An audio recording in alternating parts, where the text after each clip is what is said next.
Salut l'équipe, dernier dump sur Bitcoin, c'est ce qu'on va voir aujourd'hui. En tout cas, toute la map est rouge sang, c'est normal, c'est pour fêter Halloween, c'est bien dégueulasse. On va parler de tout ça, bien évidemment, et du rejet sur juste en dessous de l'ATH, et bien entendu de ce qui se passe la semaine prochaine, puisqu'évidemment, il y a cette grosse news qu'on attend depuis longtemps.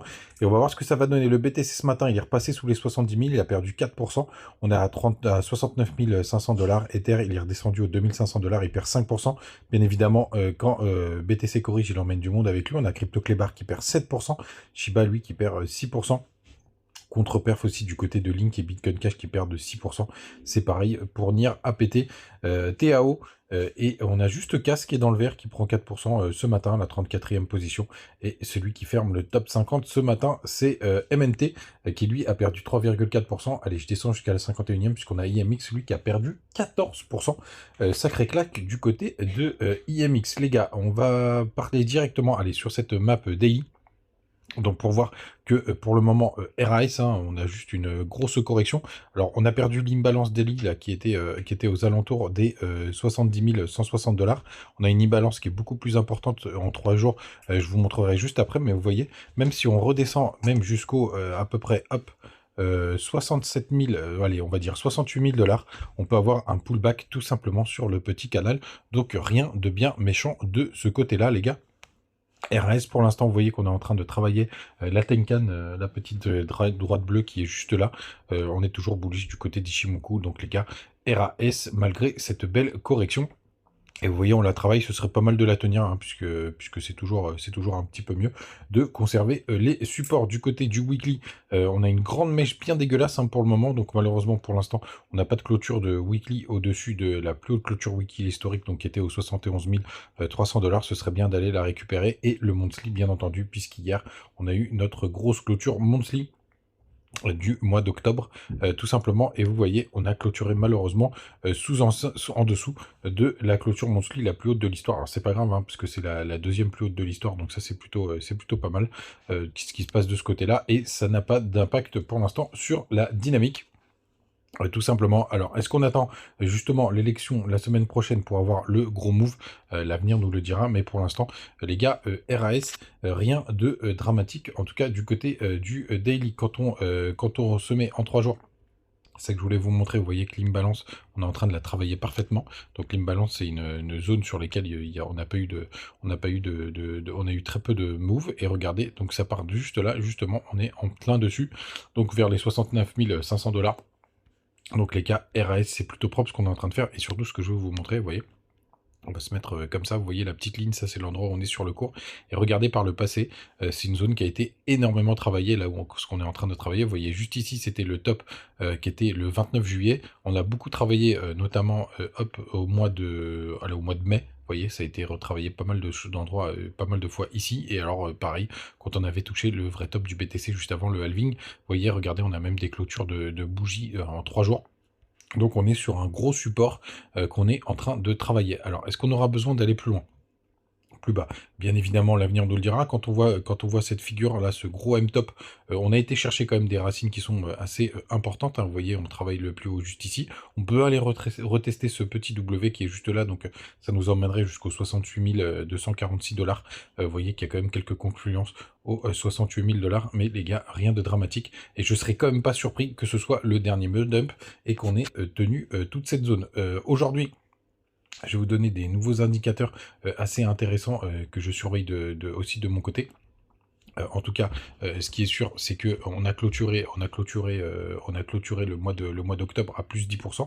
Donc ça fait vraiment pas partie des mois les plus importants, mais on a quand même clôturé dans le vert. Et pour rappel, on a eu un mois de septembre qui avait une clôture historique à plus 7%. C'était jamais arrivé. Donc forcément, d'avoir avoir une performance un peu plus petite sur le mois d'octobre. Du coup, n'hésitez pas à me rejoindre du côté de Twitter, toujours des petites news tous les jours. Et donc, l'indicateur que je voulais vous montrer aujourd'hui de CoinGlass, que j'utilise énormément. Alors là, je vous ai mis la Golden Cross là, en daily parce que ça intéressait pas mal de monde quand même. Je l'ai vu sur Twitter ou sur YouTube. Donc je vous l'ai mis, et surtout, je voulais vous montrer quelque chose d'assez intéressant. C'est les meilleurs traders, mais aussi le long short ratio. Puisque vous voyez, alors il faut prendre une logique en base 1, Quand vous êtes au-dessus de 1, ça veut dire que vous avez une majorité enfin, vous avez plus de personnes qui long, et quand vous êtes en dessous de 1, ça veut dire que vous avez plus de personnes qui short. Et vous voyez, on a atteint un point bas, tout simplement juste là. Donc on est revenu à la parité, hein, puisque vous voyez qu'on est à 1,01.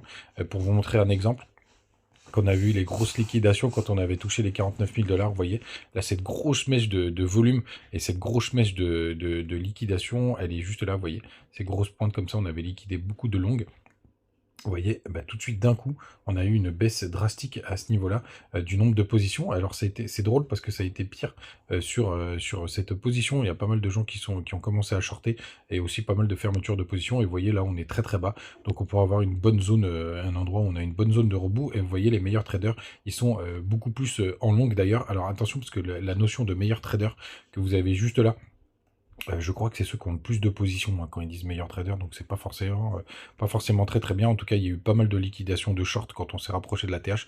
Et vous voyez, hier, il y a eu pas mal de liquidations de longues, on le voit sur ce symbole qui est juste là. Donc on a quand même pas mal liquidé les longues, et ça c'est plutôt une bonne nouvelle, mais moi c'est surtout ce long short ratio que je surveille. Et pour l'instant, on a quand même fait un petit peu de ménage et de parité. Hier, il y a eu encore des gros inflows du côté des ETF. Je vais vous montrer juste là. Ah non, pas tant que ça, finalement. Pas tant que ça, je crois qu'il y avait eu des très très gros, mais je crois que c'est surtout du côté de iBit. Celui de. Ouais, c'est ça. Celui comment ça s'appelle? De Grayscale, puisque vous voyez, il y a 300 millions. En gros, c'est eux, hein, qui font la pluie et le beau temps, hein, mais évidemment, le tout, là, ça permet d'équilibrer. Et du côté des ETF Ethereum, toujours pépère, mais attendez, on peut regarder aussi ce qui se passe. Non, je sais plus comment il s'appelle du côté d'Ibit. Je vais vous dire une bêtise, je regarderai la prochaine fois pour éviter de vous dire n'importe quoi. En tout cas, hier, on a eu quasiment 300 millions de liquidation, ce qui est quand même assez énorme. Ça fait longtemps qu'on n'avait pas eu ça. Les fundings sont toujours à 0,01%. Et bientôt, je vous oublie pas, hein, parce qu'il y en a quelques-uns qui m'ont demandé justement de faire un rendement de 35% par an. Je suis en train de backtester le système. J'ai pas encore fait, mais je vous ferai bientôt la vidéo sur le sujet pour qu'on le backteste aussi tous ensemble, parce que c'est pas garanti. Il y a peut-être un loup que je vois pas. Je vous montrerai tout ça. Le Crypto Fear Green, on est plus dans l'extrême grid, on est repassé à 75, mais rien de dramatique à ce niveau-là.